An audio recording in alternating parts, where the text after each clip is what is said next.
Na hát a mai munkám, már is jut egy-két gyöngyszem, egy átmenő kilincs, utólag átalakított átmenő kilincses erkiajtó, ami egy kicsit lóg, hát gyakorlatilag ott van egy 2 centis hézag, úgy alig lehet kinyitni, úgy kell betépni, itt lehet is látni, hogy levésték még egyébként itt a küszöbperemet is, úgyhogy kicsit lógnak az árfogadók, és mindjárt meglátjuk, hogy mit tudunk belőle kihozni.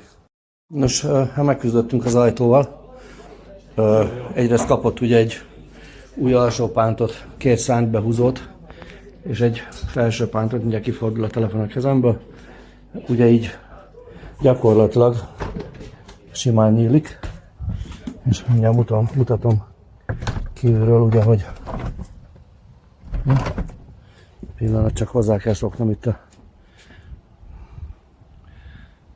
szépen csukódik, ugye nincsenek azok a nagy hézagok.